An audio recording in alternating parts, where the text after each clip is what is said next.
Welcome to the Reality of Herbal Therapy podcast.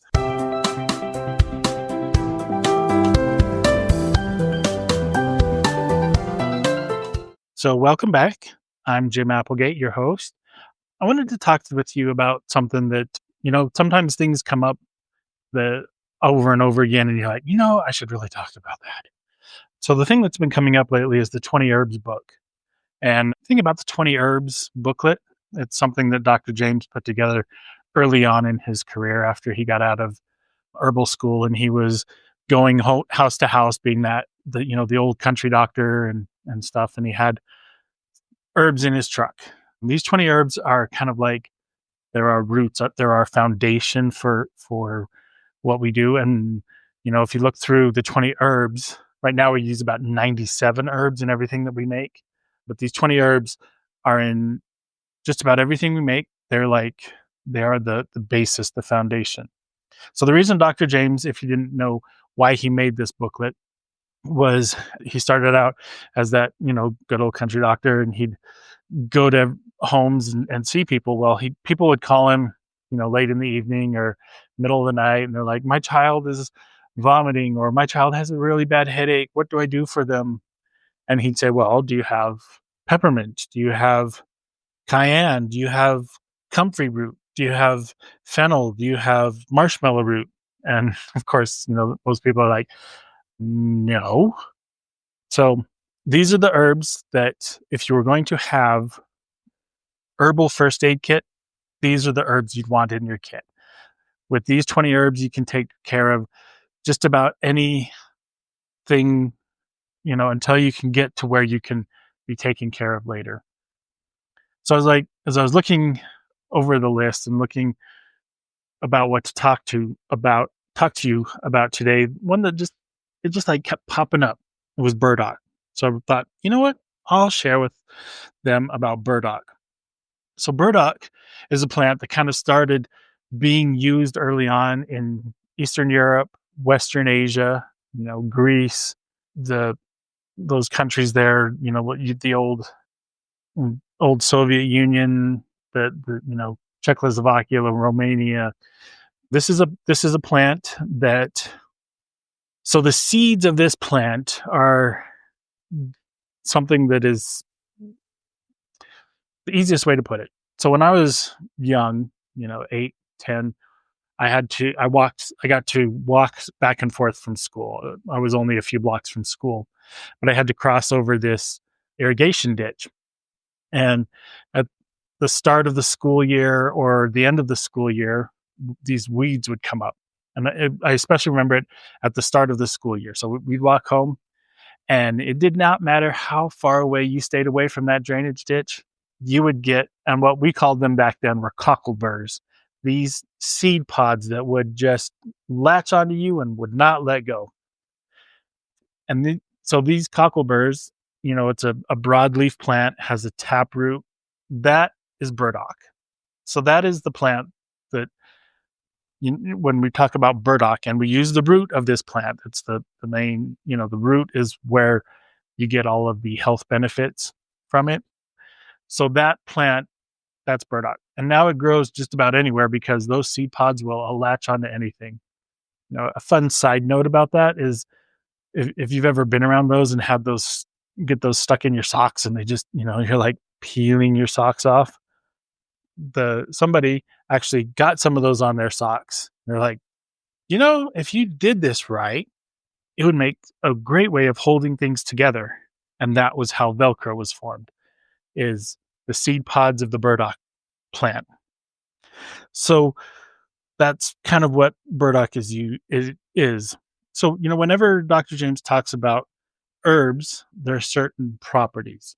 So burdock, there's 3 properties that they talk about often. Oh, and I'm probably going to murder these. He always had, used these words. I got to where I recognize them, but saying them was always difficult.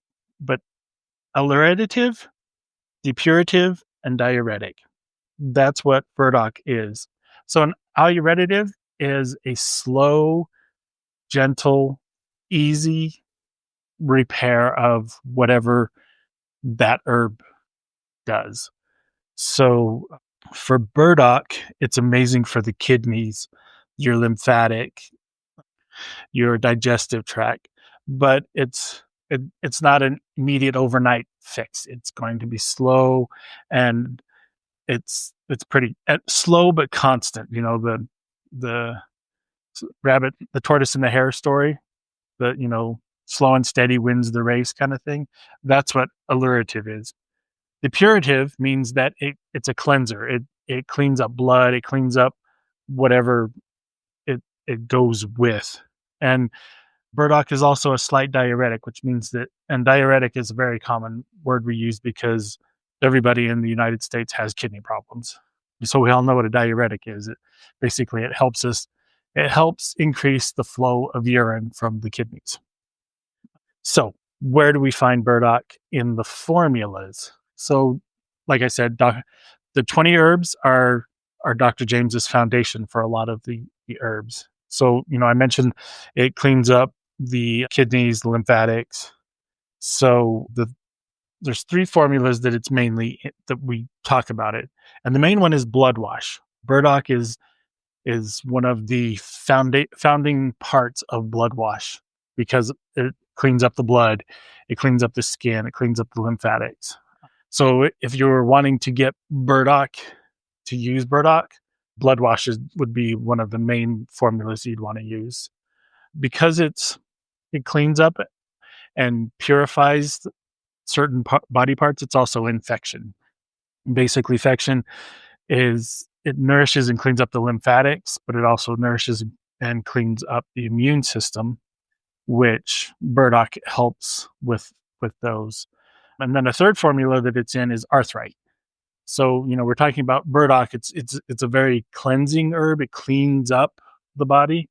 And anytime you have arthritis, there is fluid in your joints, and that fluid is what enables us to move. It's like the lubricant in between it. But arthritis is basically a buildup of it. It gets dirty and gunky. So we use burdock in arthritis to clean that up. So basically, I was telling you how to find it. If you're like walking along and you realize you've got those cockleburs in your socks, you've walked past it. So if you look at for burdock, if you're like wanting to go out and wildcraft it, get it yourself, it's got a big broad leaf. You can look for those seed pods that are growing on it. And we always use the root. It's got a large tap root, so it's really hard to harvest on your own, but it is an amazing herb for that. So like I said, it grows just about everywhere nowadays. It's very common. You can find it just about anywhere. So if you are wildcrafting, if you're wanting to like go out and pick some just for yourself, just to have some for yourself, you want to make sure that you're not pulling it from next to a roadway. It's a really common thing when choosing your your herbs, is you want to, like, if you're out wildcrafting and you're like driving along the road and you're like, oh, look, a big bush of whatever, and I want to, oh, look, burdock, I want to use some of that.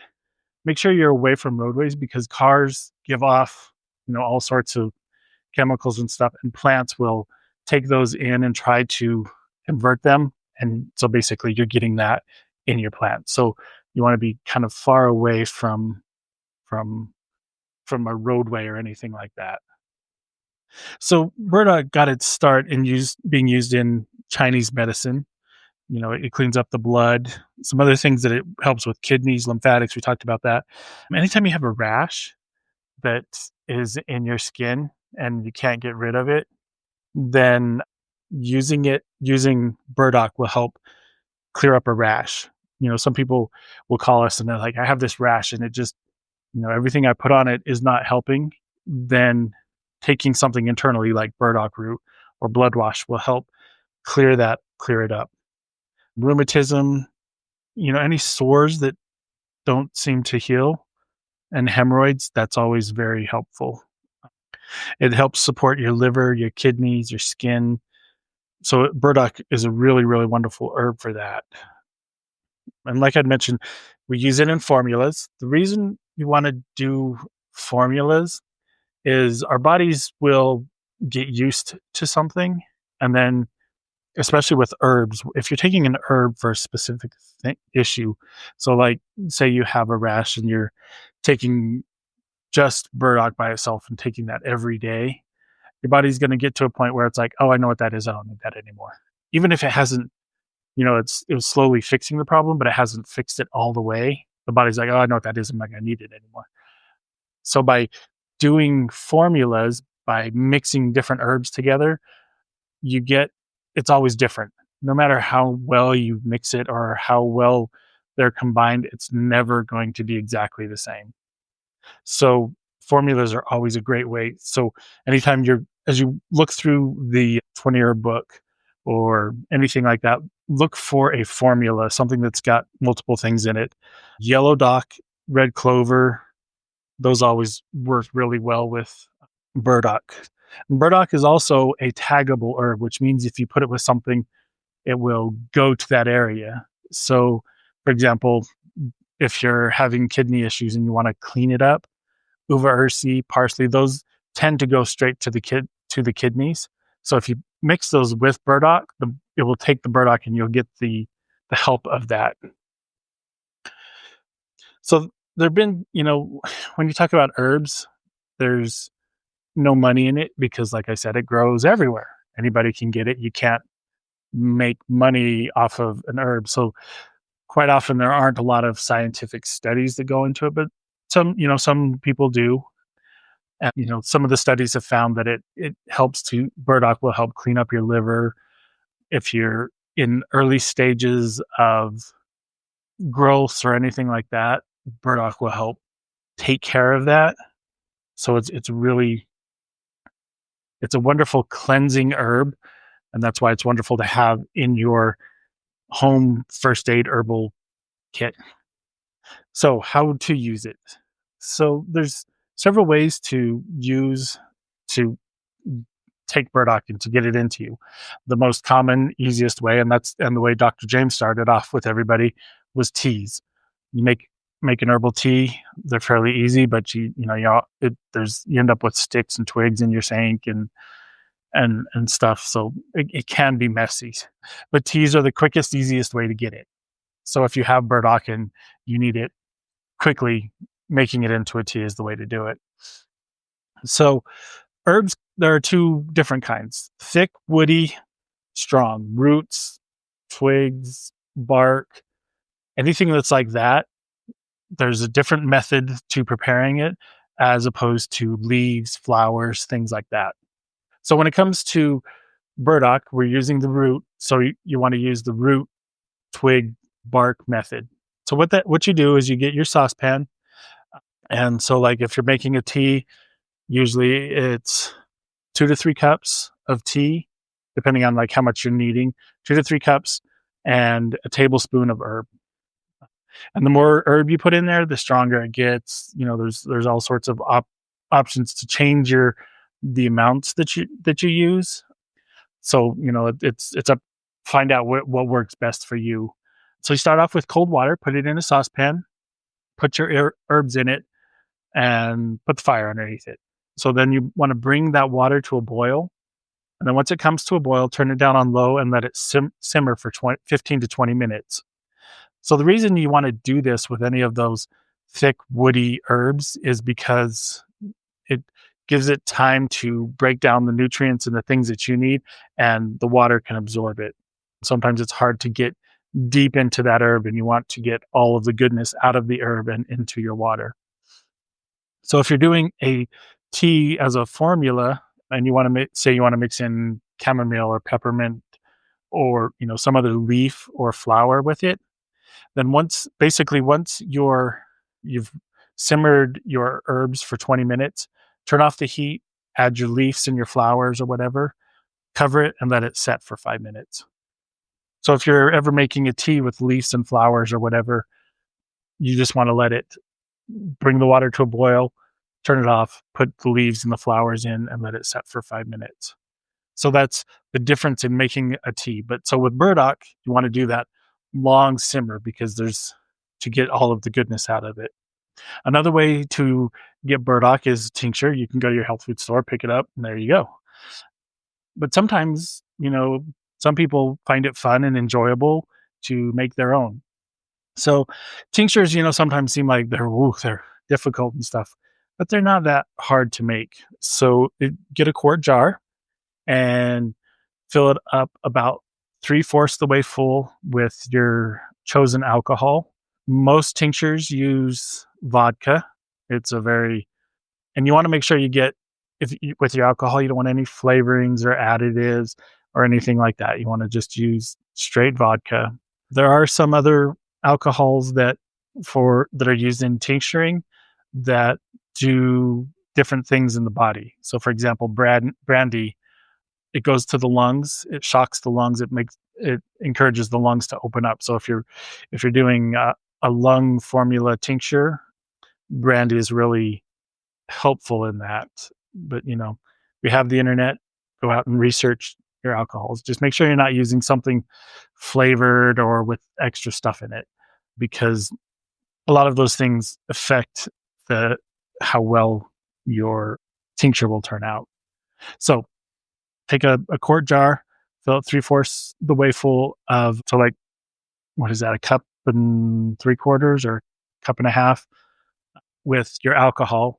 Put in 2 tablespoons of your burdock, cover it, give it a good shake, and put it in a cool, dark place and let it set for 14 days. We like to shake ours once a day, just to make sure that if you've got herbs floating on top, there's a possibility of mold or something growing on that, and that's not good for health. So make sure you shake it every day. So after the 14 days, just strain it out, and there you have your tincture. And sometimes when we make our tinctures, we don't, you're not going to use all of it all at once. So we will pull out enough for like a 1 ounce bottle, and then leave the herb in there to soak it in the alcohol so that it can continue to pull out some of the stuff, some of the health benefits that you're wanting to get from the herb. Another way to use burdock, it's not for all herbs. I mean, some herbs can be pretty strong, and it's nice to just, bypass the tongue so you don't taste it or whatever. But burdock doesn't taste too bad, and it's actually used quite a bit in Japanese cuisine. If you look for gobo, Gobo, that's burdock. Again, they're using the root, and they use it in soups and stir fries and stuff like that. So, if you go into a Japanese market to get food and it has gobo in it, you're getting burdock. So it's kind of a plus. It's a great thing. And then another way to get burdock is in capsules. If you've ever heard Dr. James talk about making capsules, you get powder. It doesn't work with cut and sifted or twigs or anything like that, but you get powder, and you just take put it in a bowl, make a mound of your powder, and you just take the capsules, and they just slide apart, so into 2 pieces. Take the longer piece and just dab it in the powder, and the powder will pack up into the capsule. Put the lid on, and that's how you have it.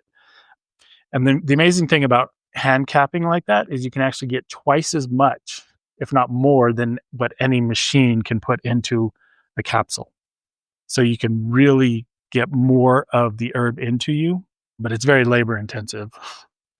So, but capsules is another good way to get burdock. So with herbs and stuff, you always want to check with somebody who has some experience with it, because burdock is a slight diuretic. It can be difficult on a pregnant woman because she's peeing all the time anyway. So you just want to be careful and not use too much of it. Burdock also helps lower blood sugar. So if you've got a blood sugar issue, diabetes, hypoglycemia, whatever, and you've got those severe spikes, burdock will kind of bring it down a little bit.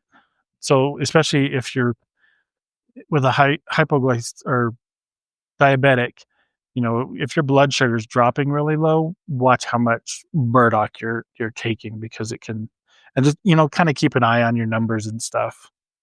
So burdock is one of those herbs that, you know, going back to the cockleburs, the seed pods of burdock, you peel it off of your sock and try and throw it at your friends and try and stick it to their clothes and stuff. But it's an herb that I really love. I love using it. I love seeing what it does for people, because knowing that it's in the blood wash infection and arthritis, that it's something that cleans up the body so that you can be healthy. Your body's not having to deal with toxins and things like that. So it's a really wonderful herb. I've loved sharing all of this with you. If you've just found us, subscribe to our podcast so you can get more information. I'm going to be talking about some other of the herbs in the 20 herb kit, and I'll probably expand from there. Like I said, we use 97. So catch a little bit of this, a little bit of that. I love talking with you, and we will talk to you next time.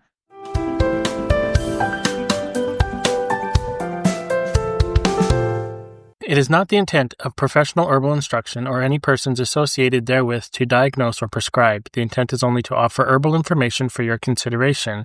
In the event you use this information without your doctor's approval, you are prescribing for yourself, which is your God-given right. But professional herbal instruction or any persons associated herewith assume no responsibility. The claims and statements made on this podcast have not been evaluated by the Food and Drug Administration. These products are not intended to diagnose, treat, cure, or prevent any disease.